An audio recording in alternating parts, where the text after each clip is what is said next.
Eh, ça fait longtemps, hein. Je vous ai manqué. Bon, après, vous me direz, ça fait un mois que j'ai pas sorti de vidéo. Ça va, c'est pas la mer à boire.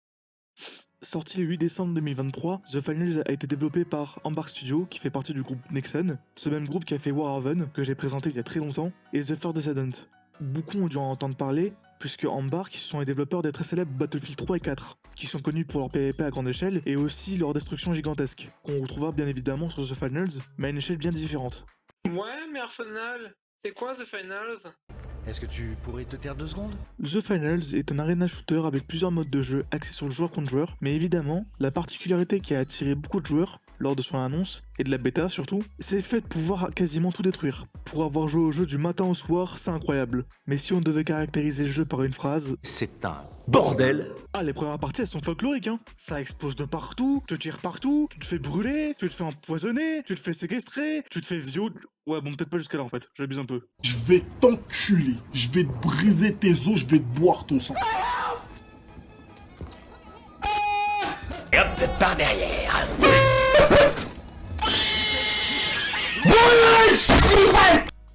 Bon, il faut savoir qu'il n'y a pas beaucoup de modes de jeu. Enfin, est-ce que 4 c'est beaucoup? Moi je dirais que c'est raisonnable. Enfin bref, vous avez dans l'encaissement rapide le premier mode de jeu où il faudra récupérer un coffre puis transporter jusqu'à un point d'encaissement qu'il faudra défendre pendant à peu près 2 minutes, car pendant ce laps de temps-là, les deux autres équipes de 3 pourraient le voler. Quant à Attaque Terminale, c'est un mode de jeu tactique du même genre qu'à Rainbow Six Siege, où une équipe va attaquer des zones et l'autre va défendre, et inversement. Et quant au mode bras de fer, il consiste à faire avancer une plateforme tout en étant dessus, et bien évidemment, il faut tenir la position jusqu'à la fin. Un mode de jeu que j'ai saigné parce que je vous expliquerai plus tard. Et enfin, le mode pied-de-pièce, qui, pour résumer simplement, est une escarmouche de 4 équipes de 3 joueurs qui ont pour objectif d'encaisser 40 000 $ avant tout le monde. On peut en récupérer via des coffres dispersés un peu partout sur la map, ou, évidemment, en tuant les joueurs qui en ont directement. Je sais, c'est dégueulasse, mais tout moyen est bon pour gagner. Qu'est-ce que vous voulez que je vous dise? Et bien évidemment, il y a comme dans l'encaissement rapide, des bandes qui permettent de sauver l'argent qu'on a sur soi. Ah bah alors là mon gars, je te laisse pas imaginer l'angoisse. T'imagines te faire courser par 9 mecs pour sauver ta game. Super, tu fais un AVC avant même d'avoir fini la game. Formidable. On aura alors plusieurs classes qui selon le gabarit va influencer le gameplay.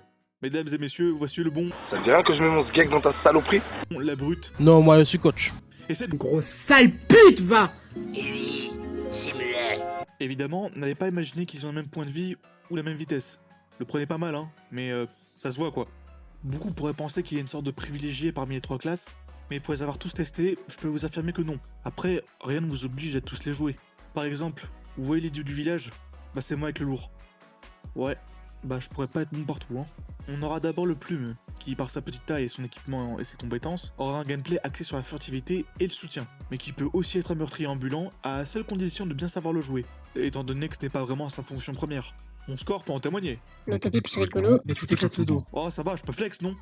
Bon, par contre, il n'a pas beaucoup de points de vie, ce qui fait que si on t'attrape par le col, eh bah t'es foutu. Donc petit conseil, cours vite. Cours très vite. A savoir que l'équilibre dans le jeu dépend du poids. Le plume sera le plus rapide, mais avec le moins de PV, et vice versa. C'est important de comprendre ça pour la suite. Ensuite, il y a ce gros lardon là. Ouais, c'est Greg. Ce bâtard est tellement lent que tu peux crever 10 fois avant qu'il soit l'objectif. Même sur FIFA, il est soufflé. Par contre, faut pas trop rigoler, parce qu'il peut te sauter à la gorge avec son ulti. Vas-y, lâche-moi! Lâche-moi, bâtard! Et accessoirement, c'est lui qui est le plus équipé en ce qui s'agit d'explosifs. On est armé, chargé, calibré, bâtard. Donc fous-toi de sa gueule quand t'as l'autre bout à terre. Bon, sans déconner, même si j'arrive pas à le jouer, le lourd est très utile si ce n'est indispensable dans beaucoup de situations. Il est d'abord celui qui est le plus apte à défendre une position, lors de l'encaissement rapide par exemple, où il faudra résister pendant 2 minutes contre 6 joueurs tout en défendant la banque. Si vous arrivez à maîtriser le lourd, vous serez assurément le pilier de votre équipe. A savoir que vous pouvez aussi très bien baser tout votre équipement sur de la destruction pure et dure, et donc résumer votre strat à tout casser. Non mais vous avez vu la taille de cette colonne? Ça fait 600-700 mètres de haut au moins. Ça a dû prendre des centaines, qu'est-ce que je dis moi, des milliers d'années pour la construire. Et moi, t'as vu, j'ai construit un pont. Qu'est-ce que ça m'a pris? Quoi? 10 secondes. 11 à tout péter. Bon, il y a le fait que vous devrez vous résoudre à être l'idiot fini de votre équipe, mais on s'en cogne. L'important, c'est de gagner. Et puis il y a le moyen, qui va être grossièrement une sorte d'hybride, qui aura un gameplay axé sur le soin et la défense et l'attaque. Pour faire simple, c'est la classe qui selon moi peut faire face à n'importe quelle situation, mais qui ne va pas exceller.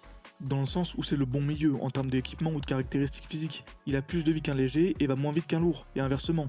Des 3 classes, c'est celui qui peut avoir le style de jeu le plus imprévisible tant il a la possibilité de faire énormément de choses. Bon après c'est pas Jésus-Christ non plus hein. Peu importe la classe que vous avez choisie, si les deux autres équipes ont décidé de vous prendre en grippe, bah vous avez intérêt à courir très vite.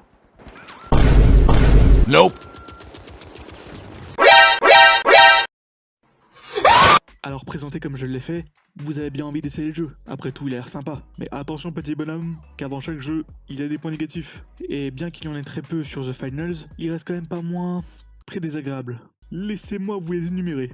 Peut-être que certains d'entre vous diront que j'ai saucé le jeu, sauf que maintenant je vais être sans pitié.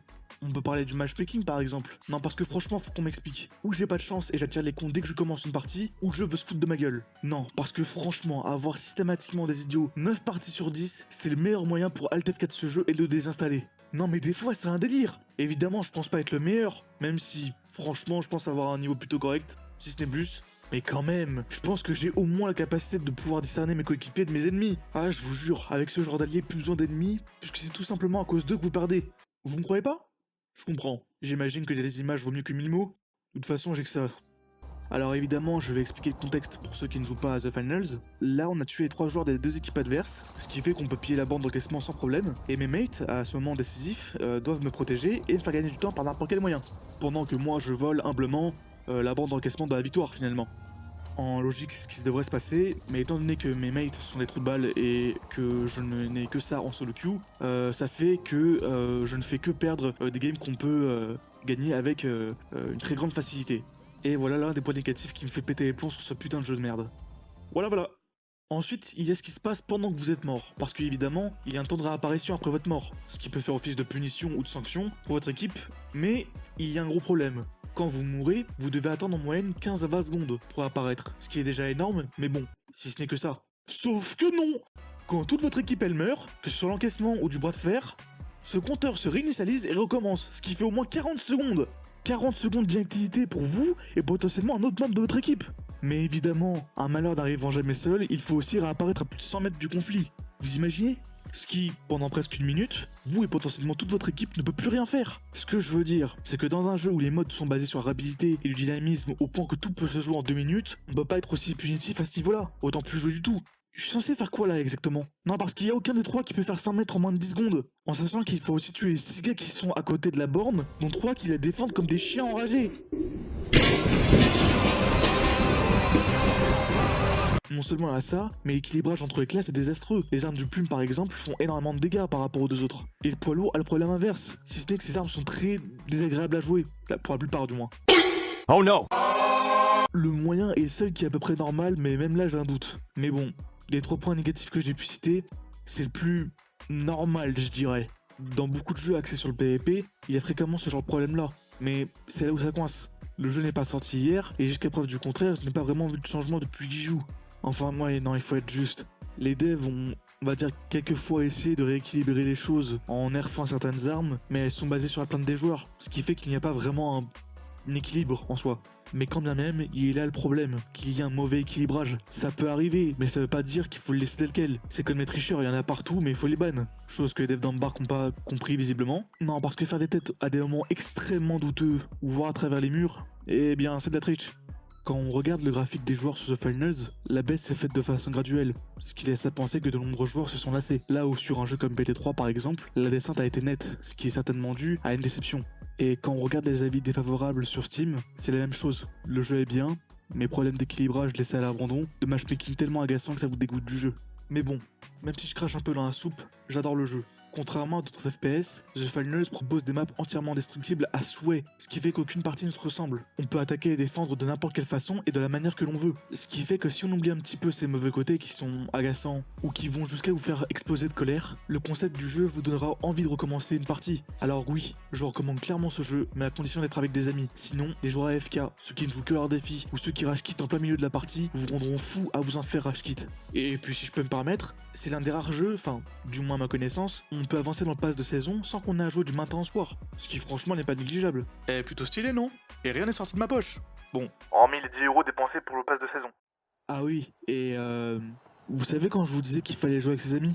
Je faisais référence à ça. Eh Thomas, je crois que t'as oublié ça. Oh putain, le con, je suis en train de brûler! Ça va, y a pas mort d'homme. Enfin si, t'es mort en fait. Comment ça se fait d'ailleurs? C'est parce que tu m'as jeté un molotov, connard! Ah ouais, merde, c'est vrai. Désolé. Ça crépite, hein? Ça croustille même.